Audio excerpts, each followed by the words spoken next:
So you've bought yourself an Xbox Series X or S and want to check out some 60 frames per second games to push the hardware, give you that next gen performance that you're after. Now there were a number of games that hit that on last gen, especially on the One X, but which have had the 60 frames a second upgrade and beyond, which have other enhancements too. Well, let's check some out, and like always, these games cross genres, so there will be something here for you to get stuck into and wonder how you ever played so many games at much lower frame rates. But please give the video a thumbs up, leave a comment, share it around and subscribe, as it helps the videos and the channel immensely. Plus, in the description is a link to join the Discord server to talk everything Xbox and gaming. But now, let's check out some games that have the 60 frames a second improvements. Let's go. First at number 10 is Black Desert Online, the massively multiplayer RPG that's been around for a number of years at this stage, and I did put some time in back on the Xbox One X, but it never really grabbed me or sucked me in as much as I thought it would.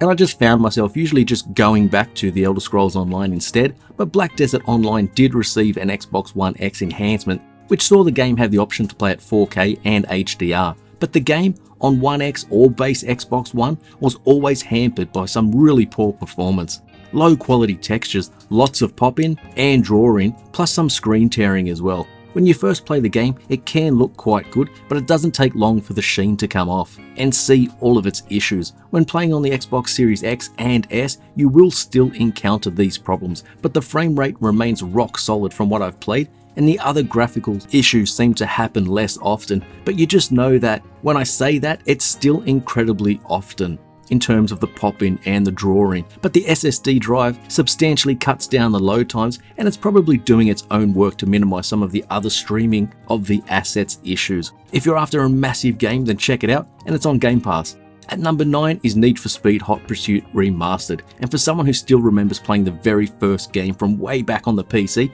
complete with Super VGA visuals, the series has expanded and branched off in several directions over the years, and with Hot Pursuit, we see high-octane racing incorporate police chases, where they try and take you down, but it also has the over-the-top crashes and carnage that I liked so much in Burnout 3 Takedown. Smashing into your opponents and taking them out, then hitting the nitrous or dropping some spikes as a following police car gets taken down with the trap and you speed off way into the distance. Improving upon its last-gen counterparts, including the Xbox One X, the game runs at a mostly smooth 60 frames a second and now at 4K resolution as well, and overall it looks and performs very well. So the remaster does a good job here, but the most impressive parts is when you see the tracks that stretch off way into the distance, with the long stretches of road pushed out so far and with much better clarity now as well. Apart from the technical details, Need for Speed Hot Pursuit is just a fun game, especially for those who like their racing much more arcade-like. For number 8, we have Ghost Recon Breakpoint, and I'm still a bit confused as to just why Ubisoft decided to make this game,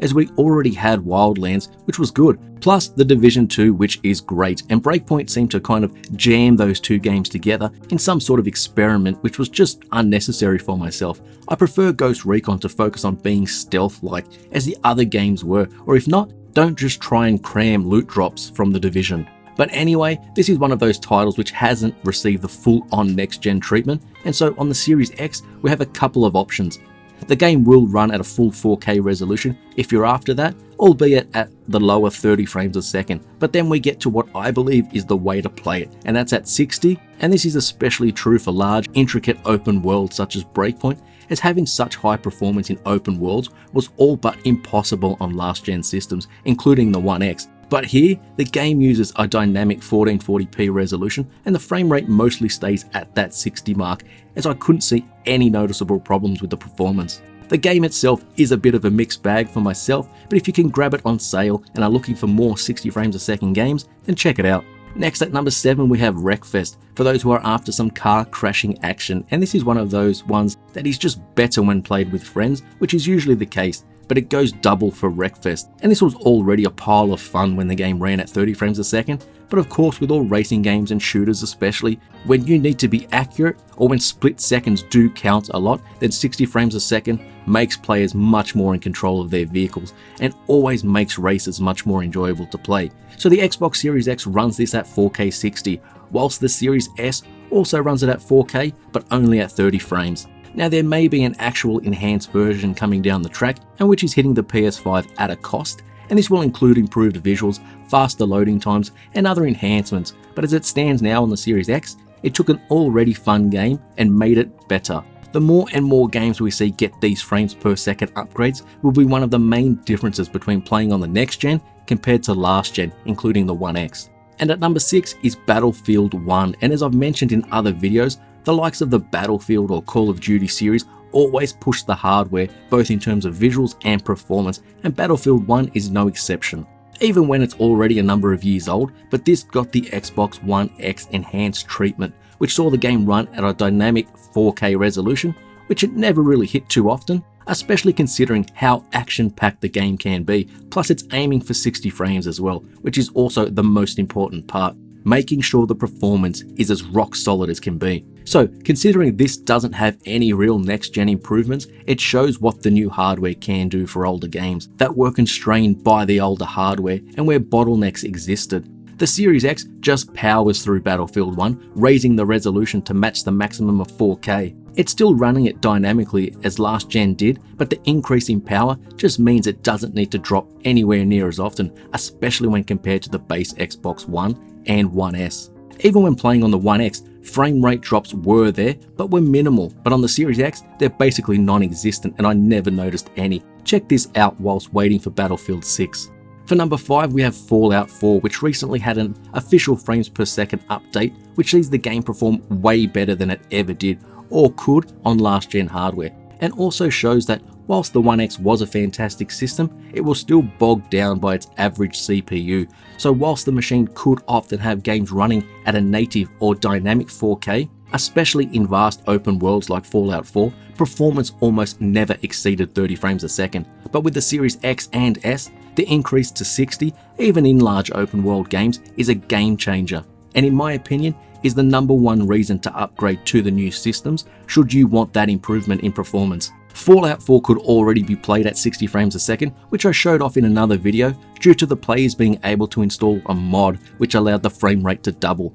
This doubling of performance, which is making its way to more and more games, really shows the improvements of this gen compared to last, and you can immediately see it, especially when shooting in Fallout 4, as it's never really been known for its fantastic shooting mechanics, but when the frame rate is dipping due to a lot happening on screen at once, it wasn't the best experience, but now there's no such problems. Next at number 4 is Marvel's Avengers, and this was in another recent video as well, due to the Series X and S enhancements the game received, and although it doesn't change the problems and issues, the game has it all, and check out my review if you want an in-depth look at it, but the issues the game never really did have was in the visuals department, where it's always looked quite good, with great character models and animations, some good looking environments, regardless of whether they aren't especially memorable, plus some good effects being thrown around as the Avengers and bland enemies engage in battle. A higher resolution can be chosen here, which will max the frame rate at a very stable 30 frames a second, but when switching over to the performance mode, that's where the game is best played. It's just like the higher resolution mode, it stays very faithful to its target frame rate of 60, and never seems to dip at all whether you're playing through the story campaign or teaming up with others in multiplayer. The increase may not make up for the issues that the game has had since day one, and I feel will eventually go free to play, but hey, at least it performs a lot better now. And at number 3, we return to the Fallout series with the troubled but redeemed Fallout 76, a game which had huge problems at launch, from technical issues both in terms of servers and graphical oddities, through to Fallout abandoning what made it so beloved and just focusing on the multiplayer MMO type of scene. But these days, Fallout 76 has evolved and gone back and embraced what made the series so popular in the first place. Bringing back NPCs and being able to talk with them and acquire quests and missions, just like we've always been able to, and this makes it a hell of a lot more worthwhile and fun to play, especially for all of the solo players out there. But Fallout 76 also had performance problems, especially when playing on the base Xbox One, where frames were getting dropped pretty much the entire time, and dropping even further when engaged in combat or in built-up areas. Then the Xbox One X got its enhancements, which improved the resolution and frame rates, but now on the Series X and S, 60 frames per second is the magic number, and everything is just so buttery smooth and much better to play no matter where you are in this huge world. It's so much more enjoyable, plus this game is on Game Pass, so if you're still undecided on it, check it out as it's improved in so many ways since launch. For number 2 is Obsidian's great futuristic RPG, and it's The Outer Worlds, and this is another older game from last gen, but which gets the 60 frames a second boost. And it simply transforms the game, and one which went from something which could barely hold a steady 30 frames a second last gen, which just added to the issues it already had in terms of gunplay and the overall sluggish feeling when shooting. But as I've mentioned on other videos, when you couple a doubling of performance along with the update Microsoft has done in terms of latency with the controller, you get a much more responsive feeling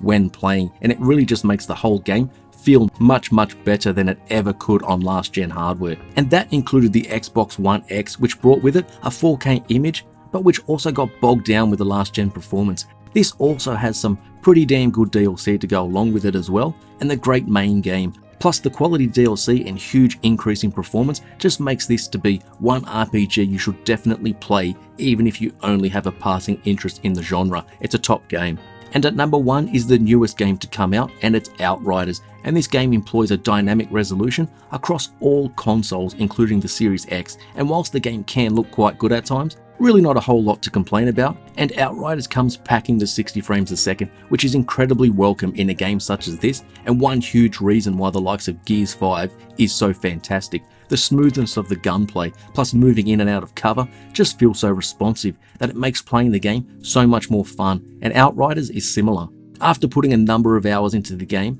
there was no standout moments where I noticed where the frame rate drops, no matter how many enemies were on screen, or how many effects were going off at once. And Outriders can look quite good at times, the deeper and deeper you get into the game, but the high frame rate makes the movement feel great at times, and of course, this is on Game Pass too. So there's more games to check out that run at 60 frames a second, whether that be from an update, just having better and more consistent performance compared to last gen, or whether they are brand new games which look and play best on the newer hardware. But please, if you liked the video, then give it a thumbs up, subscribe, share it around, and leave a comment letting me know which of these you've played and which you haven't. Check the description for a link to the Discord to talk everything Xbox and gaming, and I'll see you on the next video.